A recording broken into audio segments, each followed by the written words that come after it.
que você vai querer ser uma de nós. Winx.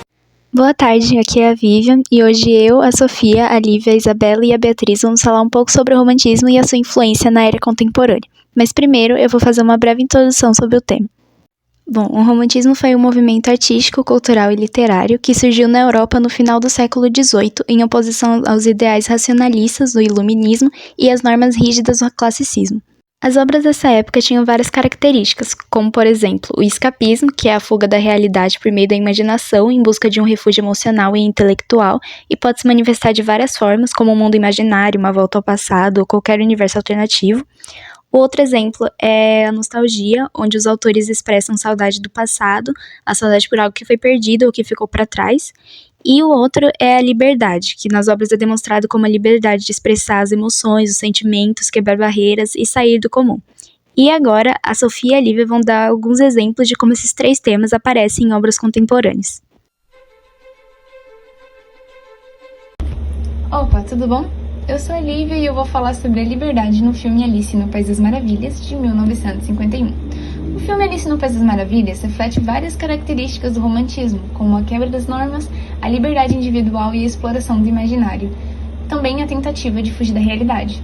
No filme vemos que Alice ela vai para o País das Maravilhas, algo que é totalmente surreal e diferente do que estamos acostumados. Nós percebemos que o País das Maravilhas é totalmente o contrário do convencional, né? Das lógicas que seguimos aqui no mundo real.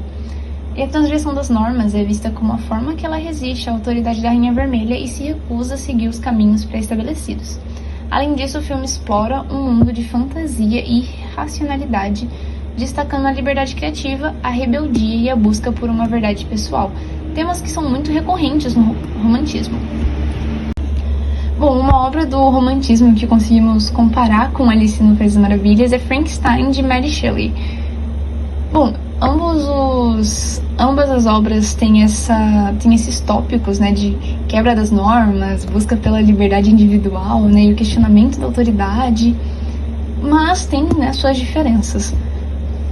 Alice, que desafia as convenções do mundo e busca sua identidade em um cenário caótico, enquanto Victor Frankenstein transgride as leis naturais para criar vida, com consequências trágicas. Ambos são exemplos assim de liberdade e ambas histórias exploram o uso da imaginação, embora de formas diferentes. Alice de uma maneira mais lúdica e criativa e Frankenstein de uma maneira mais sombria e destrutiva. As duas obras também lidam com a busca por identidade e autodeterminação, mas com resultados bem contrastantes e diferentes. Enquanto Alice encontra sua liberdade em um universo surreal, né, que é o País das Maravilhas, a criatura de Frankenstein lida com o abandono e a rejeição. Oi gente, tudo bem? Eu sou a Sofia e eu vou explicar pra vocês sobre escapismo e nostalgia. Gente, diferente da Lívia que explicou sobre o desenho animado de Alice no País das Maravilhas, eu vou explicar sobre o live action de 2010. Porque nessa versão eles vão trazer uma Alice jovem adulta, que ela vai estar dividida entre as expectativas sociais e sua busca por liberdade e autodescoberta. Porque ela não se encaixa naqueles padrões. E é aí que o escapismo entra. No começo do filme a gente pode ver que ela está prestes a ser pedida em casamento por um homem que ela não ama, em um evento preparado por terceiros, por pessoas que ela nem conhecem ela direito, nem o noivo. Mas, em vez dela aceitar o pedido, ela foge com o coelho branco para o País das Maravilhas. O que mostra sua tentativa de fugir da sua realidade opressora, buscando um refúgio no imaginário. Isso porque no live action, o País das Maravilhas é apresentado como uma extensão do seu subconsciente, o lugar onde ela revisita os desafios e fantasias de sua infância. Esse seu retorno vai significar não só uma fuga física, mas também uma fuga psicológica, em que ela busca as respostas de força interior para conseguir enfrentar o mundo real. Agora, falando de nostalgia, durante o filme, a Alice vai ter vários fragmentos de memórias de visitas passadas dela, de quando ela era mais nova. Lembranças essas que remetem a um passado em que ela era livre, criativa e destemida. Essa nostalgia vai aparecer como uma saudade desse tempo em que essas regras sociais não limitavam sua imaginação. Suas escolhas, como o que ela queria ser e o que ela queria fazer, nessa época não tinham uma influência direta da sociedade. Com o passar do tempo, ela vai enxergar que existe um padrão a ser seguido, mas na sua infância ela não vai ver isso, ela vai viver como se ela pudesse ter as suas próprias escolhas. Ao retornar ao País das Maravilhas, Alice revive momentos importantes de sua infância, mas agora com maturidade de uma adulta. Essa reconexão com seu eu mais jovem ajuda a encontrar coragem e a reafirmar sua identidade no mundo real. Identidade essa que eu acredito que com o tempo foi se perdendo, porque ela começou a se frustrar vendo que ela teria que seguir um padrão onde ela não tinha poder sobre as próprias escolhas, como ela levava a vida dela. Era tudo premeditado por uma sociedade. E ela não queria isso. Assim como ela, José de Alencar vai criar um cenário utópico para escapar das tensões do Brasil moderno e encontrar na cultura indígena um símbolo de pureza e harmonia. A obra Iracema vai abordar o escapismo e a nostalgia através da idealização do passado indígena e da natureza. O texto apresenta uma saudade de tempos idílicos e harmoniosos, antes da colonização. Os dois protagonistas vivem experiências e ambientes alternativos, que os ajudam a lidar com as dificuldades de suas realidades. Em Iracema, a narrativa vai ser permeada por essa saudade de um passado glorioso, idealizado, enquanto a Alice vai sentir falta daquele mundo livre e mágico de sua infância. Ambos os textos vão refletir esse desejo de reconectar-se com uma época ou um lugar onde a liberdade e a autenticidade eram mais possíveis.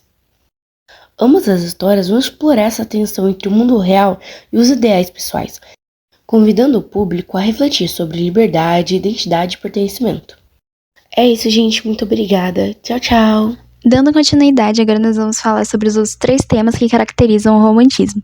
O primeiro é a subjetividade, que é a valorização das emoções e da percepção individual, onde os autores românticos frequentemente exploram o mundo interior do ser humano, como sentimentos e emoções, em oposição à razão e à objetividade. O segundo se trata da idealização, seja da natureza, dos personagens ou dos acontecimentos, e muitas vezes vai apresentar uma visão exagerada da realidade, criando um mundo perfeito ou buscando a beleza nas imperfeições. E por fim, tem o egocentrismo, que é uma prática mais individualista que traz experiências pessoais e foca no sentimento do indivíduo, onde o autor ele vai se colocar no centro e expressar os seus próprios pensamentos e angústias. Para finalizar, a Isabela e a Beatriz vão falar sobre esses temas em um filme contemporâneo. Oi gente, boa tarde, meu nome é Bia. Eu e a Isa, a gente está apresentando aqui o filme Meninas Malvadas. Ele é um filme de 2004. Eu e a Isa escolhemos esse por achar que é um filme muito abrangente. Ele explora bastante todas as características que a gente quer falar. As características do romantismo, no caso, são o egocentrismo, a subjetividade, a idealização do amor e, por fim, a idealização da realidade. Bom, no egocentrismo, a gente tem a Regina George. Para quem não viu, a Regina George ela é a personagem principal, ela é a protagonista do filme. E desde o começo do filme até o final, ela é retratada como uma pessoa extremamente egocêntrica, uma pessoa extremamente narcisista movida através do seu ego. Tanto que no começo do filme surge uma fala basicamente o seguinte: a Regina George é a abelha rainha. Ou seja, a Regina George, no caso, ela é a rainha ali, ela é o centro do universo. Não do universo em específico, mas dentro daquela escola, ela é o centro. Bom, a gente vê também uma busca incessante pela aparência. Tanto que no filme, a Regina George ela é mostrada como uma pessoa muito preocupada com a aparência física dela. Não só com a aparência física, mas como o status social dela. Ela é uma pessoa extremamente preocupada. Não só preocupada em específico, ela é uma pessoa muito obcecada pela aparência. Tanto que boa parte do filme é basicamente ela concentrada excessivamente na sua aparência física. E por fim, desse ramo do egocentrismo, a gente também vê que ela é uma pessoa muito narcisista, a ponto de não ligar para mais nada, apenas para si mesma. Tanto que durante o filme surge uma fala que é: levante a mão quem já foi desrespeitado pela Regina George. E na cena mostra muitas pessoas, não só pessoas alunas, mas como pessoas servidores. Servidores no caso de professores, diretores, etc. Eles levantando toda a mão como se tivesse todo mundo sido desrespeitado pela Regina George. Isso é um sinal claro de egocentrismo, uma pessoa que não liga pra mais nada além de si mesma. Bom, já no assunto de subjetividade, a gente vê o filme através da perspectiva da Candy, claro, porque ela é a protagonista principal. A Candy, ela oferece pra gente uma visão um pouco distorcida da realidade. Tanto que quando ela entra na escola, ela pensa, a Regina George é a deusa, a Regina George é uma musa. E ao decorrer do filme, ela vai vendo que a Regina George não é nada daquilo que ela estava pensando. E ao longo do filme também, ela desmascara a Regina George. E também, ao decorrer do filme, a gente vê o desenvolvimento pessoal da Candy. A Cad, no caso, ela aprende a questionar suas próprias perspectivas e também a impor seus próprios valores. Bom, já no ramo de idealização do amor, a gente vê no filme a Regina George, novamente a protagonista, ela idealizando o amor dela com o Aaron. Ela não amava o Aaron, no caso. Ela usufruía do status que ele trazia para ela. Ou seja, ela usufruía do namorado apenas por status, não por amor. Ela não gostava dele. Ela apenas queria ele para si por conta do que ele trazia para ela. Bom, e junto da idealização do amor, a gente também vê a ilusão da Cad em achar que o Aaron era apaixonado por ela e idealizar um relacionamento onde não existia. E também a desilusão, porque no decorrer do filme, ela teve que ver que para conquistar o Aaron, ela teve que batalhar, ela teve que se esforçar, no caso. Bom, e já na idealização da realidade, uma coisa muito, muito abrangente que a gente vê é a Regina George no mundo perfeito. Ou seja, o mundo gira em torno da Regina George. Ela é basicamente a rainha do mundo, na perspectiva dela. A gente vê também uma falsa ilusão de uma perfeição onde não existe, onde as meninas queriam sempre ser perfeitas, queriam sempre passar a imagem de um ser perfeito, um ser onde não tinha defeitos. E por fim a gente pode ver que aquela escola onde eles viviam era um ambiente superficial, um ambiente onde cada um queria estar por cima de todo mundo, é muito competitivo no caso. E por fim a gente também pode ver no filme retratado como os grupos sociais eles podem mudar os comportamentos e as percepções das pessoas. Bom, gente, esses foram os tópicos que eu comentei. Eu espero que vocês tenham gostado. Beijos e tchau! Oi, gente, tudo bem? Meu nome é Isabela e agora eu vou falar um pouquinho sobre o livro Os Sofrimentos do Jovem Werther, lançado por Goethe em 1774 na Alemanha. Esse livro foi a primeira obra do romantismo e ela que deu o seu pontapé inicial.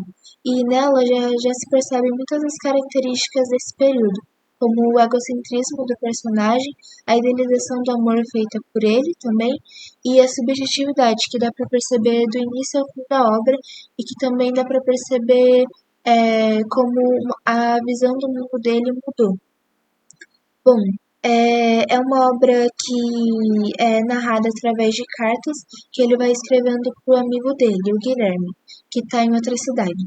Nessas cartas ele vai contando os acontecimentos da vida dele, e um desses acontecimentos é o encontro com a jovem Charlotte, que é uma jovem que ele conheceu num baile, porque ele era um pouco burguês, e ele conheceu no baile e gostou muito dela. Só que outra moça avisou ele, falou, olha, ela tá comprometida, tá noiva, o noivo dela não tá aqui, mas daqui a pouco ele volta, então não se apaixone. Só que ele se apaixonou. Ele se apaixonou e o pior que, ele se iludiu bastante e depois deu muita dó dele, sabe?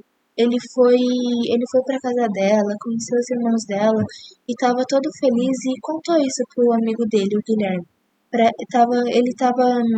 Ele tava bem e ele tava gostando muito da Charlotte, muito mesmo. Ele sempre exaltava ela, mas eu acho que essa exaltação é algo para se pensar, porque durante a trama ele não supera a paixão que ele tem por ela, mesmo ela estando comprometida e o noivo dela voltando, o que acaba gerando bastante melancolia. Só que o que tem-se para se pensar é se ele estava mesmo apaixonado por ela ou apegado aos sentimentos que ela trazia para ele. Então, isso é uma marca bem ressoante do egocentrismo e também da idealização do amor como uma paixão exuberante e algo muito, muito, muito importante com o qual ele não poderia viver sem. Mas tudo bem. Ele se apaixona por ela, né? Só que acaba que o noivo dela acaba voltando e ele, conforme o tempo passa, ele começa a ficar muito triste. Porque ele fica triste, né, de ver a pessoa que ele gosta com outra pessoa e acaba que ele tenta se mudar para outra cidade para esquecer a Charlotte, porque ele só estava pensando nela, só estava falando dela pro Guilherme, o amigo dele, e ele queria esquecê-la, só que ele não conseguiu. Ele até arrumou um emprego na outra cidade, mas acabou voltando e acabou se sentindo ainda pior, sabe? E isso foi alimentando a melancolia, e isso se percebe também através da descrição dele da natureza e da percepção da realidade. Quando ele estava apaixonado por ela e o noivo dela ainda não tinha voltado, ele via tudo bonito, a natureza com olhos brilhantes, só que depois ele acaba vendo a natureza um pouco mais cinza e a vida um pouco mais sem sentido, assim. Pouco não, bem sem sentido. E idealizando bastante o amor. Mas tá, e o final é que ele acaba numa noite chuvosa e que também revela o estado dele, todo chuvoso, bagunçado, na tempestade, ele acaba se suicidando. E essa ação também acaba. Eu tô falando muito acaba, né? Ai, gente, eu prometo, daqui a pouco vai acabar a minha parte. Mas essa ação dele leva outros jovens da Europa a se suicidarem também por conta da frustração com o amor. E esse livro teve bastante influência, né? Essa influência não é comprovada, mas se fala bastante sobre ela. Só que também ele teve influência no jeito de vestir dos jovens, né? Porque o autor, ele falou como que o principal se vestia, como os outros autores também falam. Tá bom, isso teve bastante influência e também acho que deve ter também influência em outras obras românticas. Até que essas características que eu falei, também que a Bia vai falar, se mostram em vários outros filmes. A Bia vai falar de um filme bem conhecido, que não tem o mesmo fim da obra que eu falei agora, né, O Sofrimento do Jovem Weather, mas que também revela bastante o egocentrismo, a idealização do amor e a subjetividade. Bom, é isso. E juntas somos invencíveis.